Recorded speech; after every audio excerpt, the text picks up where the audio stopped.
Last episode, we heard about Lucy's heart surgery. This episode, we're going to talk about everything that's happened since. So Lucy was 16 months when she had a surgery, and she's now 3.5. So we're going to do a quick fast forward. Right. Okay. With Craig. With me. Hello, everybody. I don't know why I'm waving. I felt the need to wave. Well, yeah. But I was at the beginning of this journey with you, and I popped in the middle, and I'm here at the end just to kind of like help you get everybody up to speed with current events. So let's go back. We've got your mum was in the last episode. Yes. Lovely Julie Sharp. Yes. And now that was all about the surgery and what happened just after that. Mm-hmm. So tell us about the recovery and how well that went, and any hiccups or anything like that. So we brought Lucy home, I think it was 6 days post-surgery, and we were terrified of picking her up. They kept talking about the fact that we could burst her stitches if we picked her up the wrong way.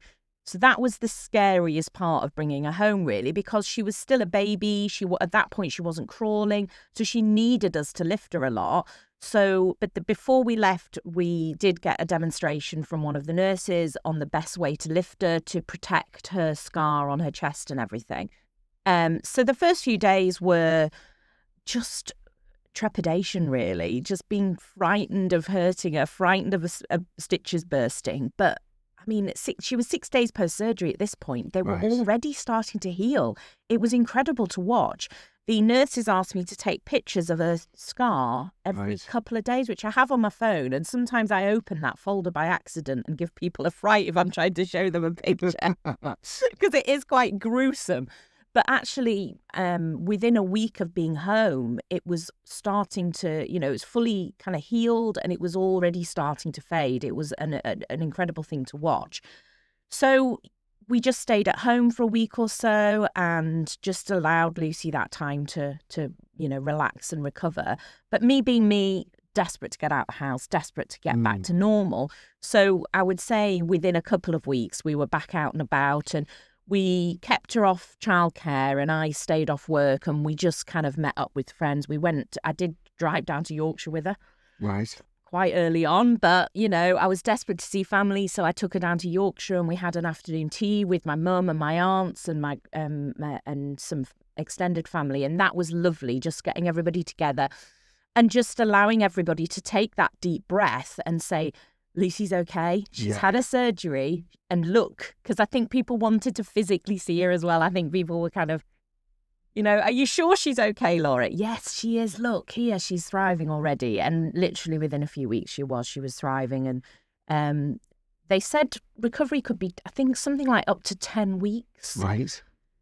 Within 6 weeks, she was, I think I said on the last episode, within 6 weeks, she was bear crawling, and then within another couple of weeks she started 4-point crawling, which was much faster than anybody expected. Yeah. So I'm curious, because of the heart situation, am I right in, because my science is not great, that perhaps she was not getting as much oxygen into her system because the heart wasn't working at full capacity, and then because of the surgery it's now pumping at full capacity, as it were. So she's a lot more oxygenated, and therefore her brain can work quicker and she can move quicker. Is that kind of a summation of it? Yeah. I think it's different for all children, depending on, even though Lucy had a common heart defect that comes with Down syndrome, which is a complete AVSD.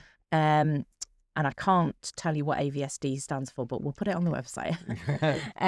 But that heart condition is very common, but Lucy's wasn't the typical presentation of that heart defect, because she had one of the holes which is the hole, I can't remember, but it's the hole in the part of the heart that is the most to do with feeding the lungs. Right. That hole was very small, and then it plugged itself with a bit of tissue. Okay. From the valve. Okay. So the valve wasn't formed correctly, because that's why it's called a complete AVSD, because she's got 2 holes and a valve that needs repair. Okay. But that valve, because it wasn't formed correctly, had some spare tissue hanging around, from what Okay. we understand, and the hole nicked that tissue and plugged itself, Okay. which was basically the human body repairing itself. Amazing. And that meant that Lucy didn't need to be on oxygen because her lungs were able to work quite effectively. The hole in the other part of the heart, which I think is more to do with the blood pumping around the body, Okay. I think that was the hole that was the bigger hole, Okay. which meant Lucy, yes, her entire body wasn't getting enough oxygen because it Right. wasn't getting the blood flow correctly. Which meant that she was quite pale. She wasn't sort of bluish, Yeah. which some children can be, but she was sort of pale and would mottle easily. She still does mottle easily. That's kind of one of those things that goes with having Down syndrome. It's to do with the regulation of the body temperature. Okay. It doesn't always work brilliantly. So she does mottle easily, but she was mottling more before she had a heart surgery. But I think we were lucky in the fact that that hole that was linked to the lungs wasn't very big and then plugged itself, because that meant she never needed the oxygen, which a lot of children do need. And yeah, post-repair, she was just a ball of energy, and still is now, isn't she? She is absolutely a ball of energy. Never yes, stops. never stops.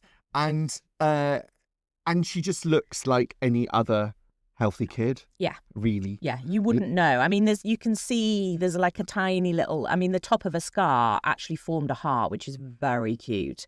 And that, you can spot that if she's wearing certain clothes. And some people do kind of go like, oh, because it is quite it's an obvious scar. Uh-huh. But yeah, if you didn't see that, you would never know that she'd needed heart surgery or had heart surgery.